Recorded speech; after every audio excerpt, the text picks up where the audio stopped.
નાગરિકોના માથે કોઈ પણ નવા કરનું ભારણ નાખ્યા વગર રાજ્યના વિકાસની નવી ઊંચાઈઓ સર કરનારું આ વિઝનરી બજેટ છે। વિકસિત ગુજરાત માટે 50,000 કરોડનું વિકસિત ગુજરાત ફંડ સ્થાપવાની જાહેરાતને હું આવકારું છું।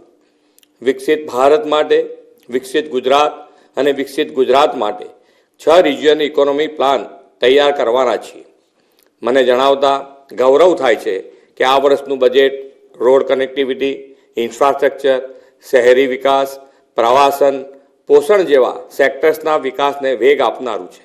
સમગ્ર રાજ્યમાં વ્યાપક વર્લ્ડ ક્લાસ રોડ નેટવર્કનું માળખું સ્થપાય તે માટે આ બજેટમાં આયોજન કરવામાં આવ્યું છે। નમો શક્તિ એક્સપ્રેસવે સહિત 2 નવા ગ્રીનફિલ્ડ એક્સપ્રેસવે અને 12 નવા હાઈસ્પીડ કોરિડોર વિકસાવવા માટે જાહેરાત કરવામાં આવી છે। તેના કારણે પ્રવાસનને પણ વેગ મળશે।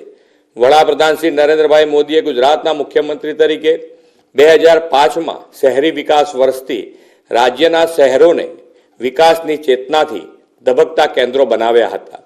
હવે તો તેમના વિઝનરી નેતૃત્વમાં ગુજરાત દેશનું ગ્રોથ એન્જિન બન્યું છે અને વર્લ્ડ ક્લાસ સુવિધાઓ સાથે આપણા શહેરો વિશ્વ કક્ષાનો વિકાસ ધરાવતા થયા છે। તેને વધુ વેગ આપવા 2025ના વર્ષને શહેરી વિકાસ વર્ષ તરીકે ઉજવવાનું આપણે નક્કી કર્યું છે। તો ગુજરાતનું 3,70,250 કરોડનું બજેટ રજૂ। ઘરના ઘર માટેની સબસિડી વધી, ગરીબોને 3 લાખથી વધુ આવાસ પૂરા પડાશે। આવાસ યોજનાની રકમ 1.20 લાખથી વધારીને 1.70 કરાઈ છે। SC, ST, OBCને અભ્યાસ માટે 6% વ્યાજે લોન। નવી મનપાના વિકાસ માટે ₹2300 કરોડ। તો મુખ્યમંત્રી પૌષ્ટિક અલ્પાહાર યોજના માટે 617 કરોડ। શિક્ષણ વિભાગ માટે 59,999 કરોડની જોગવાઈ કરવામાં આવી છે। SVP સ્પોર્ટ્સ એન્કલેવ વિકાસ માટે 250 કરોડ ફાળવાયા છે।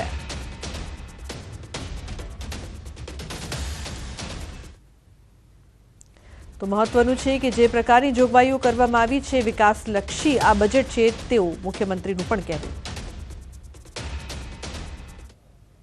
अन्य समाचार जो बात करिए तो मध्याह्न भोजन में आपवामां आवता पीएम पोषण नास्ताना चना खराब और हल्की गुणवत्तावाळा होवानो खुलासो थयो छे। शुद्ध और सात्विक भोजनना दावानो फियास्को थयो छे। खेड़ामां बाळकोने मध्याह्न भोजन माटे सडेला चणानो जथ्थो अपायो। मध्याह्न भोजन में पीरसवामां आवता चना खराब आव्या होवाथी बाळकोने नास्ताथी वंचित रहेवानो वारो आव्यो।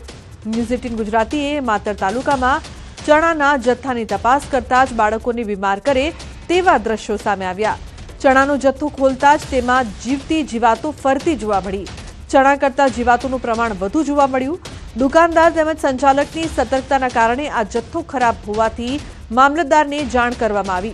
मामलतदारे संचालकोने आ जत्थो न स्वीकारवा कह्युं छे। तो बीजी तरफ जत्थो न पहोंचता खेड़ा जिल्लाना बाळकोने नास्ताथी वंचित रहेवानो वारो आव्यो छे। परंतु અહીં अनेक सवाल कि शुं बाळकोने जीवातवाळा चणा खवડાવવાના, કેમ આ પ્રકારનો કહી શકાય કે જે ખોરાક છે તે આપવામાં આવી રહ્યો છે। મધ્યાહન ભોજન માટે સડેલો જથ્થો શા માટે અપાયો તે મોટો સવાલ અહીં ઉપસ્થિત થઈ રહ્યો છે। एमडीएम मध्याह्न भोजन ना चना ये चना जયારે संचालको लेवा आया तो अंदर थी अमुक जीवड़ा था ने कोक दोणो एम के कोण हरेला होय बता ते पछी संचालकोए जोयुं અને અમે જોઈ તે પછી કોઈ લઈ નહીં ગયા। કોઈ કેટલા ચણા ચણા 307 કિલો। હવે આ ચણા તો आप आशा कीधा છે ગોડાઉન। ગુજરાત સરકાર દ્વારા બાળકોને મધ્યાહન ભોજનમાં પોષિત આહાર મળે તે માટે નાસ્તો ચાલુ કરવામાં આવ્યો છે। આ નાસ્તાની અંદર બાફેલા ચણા પણ આપવામાં આવે છે, પરંતુ ગુજરાત સરકાર દ્વારા જે ચણા આપવામાં આવે છે તે ચણાની ક્વોલિટી હલકી ગુણવત્તાની હોવાની ન્યૂઝ 18 ગુજરાતીને માહિતી મળે છે। અને આ માહિતી લઈને ન્યૂઝ 18 ગુજરાત તપાસ માટે પહોંચ્યું છે માતર તાલુકાના દેથલી ગામે।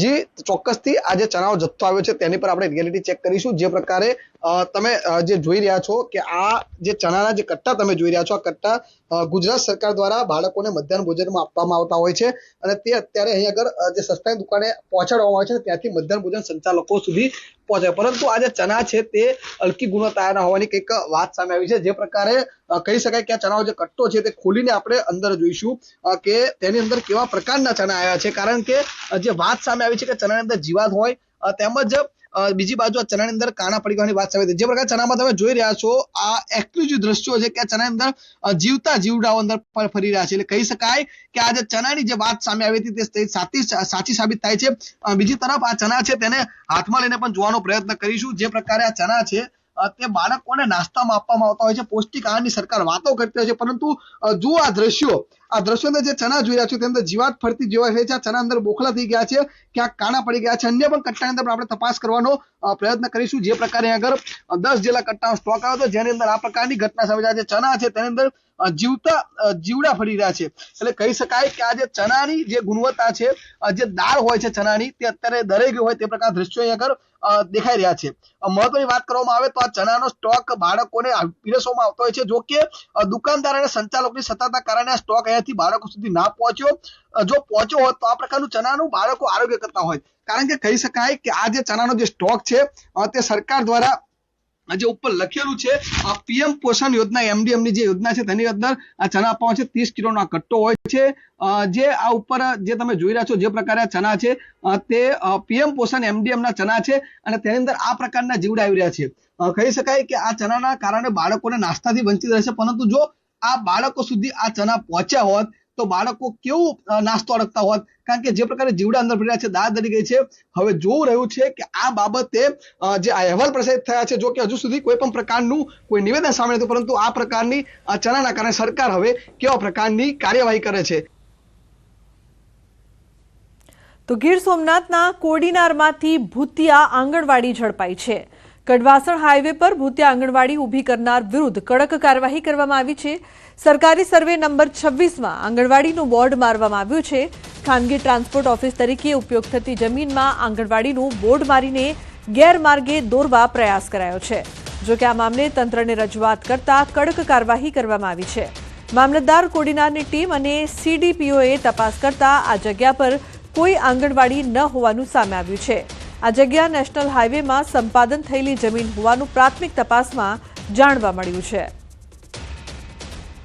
પ્રાથમિક તપાસમાં આંગણવાડી જગ્યા નેશનલ હાઈવે પર સંપાદન થયેલ હોવા જણાતા આ જગ્યામાં આવેલ બિલ્ડિંગ આંગણવાડી દ્વારા લગાવવામાં આવી એટલું કરવામાં આવેલ છે એ અંગેની તપાસ કરાય ચાલુ છે આ અંગે મંત્રી તથા સરપંચશ્રીના નિવેદન દેવામાં આવેલ છે વધુ તપાસની કાર્યવાહી ચાલુ છે તો મોરબીમાં પ્રજાના પૈસાના પથરા કરાયા મુખ્યમંત્રી આવાસ યોજનામાં આવેલી સિમેન્ટનો મોટો જથ્થો દુકાનમાંથી મળી આવ્યો શહેર કોંગ્રેસ પ્રમુખે સિમેન્ટની વધુ 300 થેલીઓ શોધી કાઢી છે થોડા સમય પહેલા મનપા કચેરીના કમ્પાઉન્ડમાં ગાર્ડનમાંથી પથ્થર બની ગયેલી સિમેન્ટની 400 થેલીઓ મળી હતી જેને લઈને કમિશનરે તપાસના આદેશ આપ્યા હતા ત્યારે પ્રજાના પૈસાનું પાણી કરનાર સામે કોંગ્રેસે તપાસની માંગ કરી છે આ મામલે યોગ્ય તપાસ કરી જવાબદારો સામે ફોજદારી ગુનો દાખલ કરવા કોંગ્રેસની માંગ છે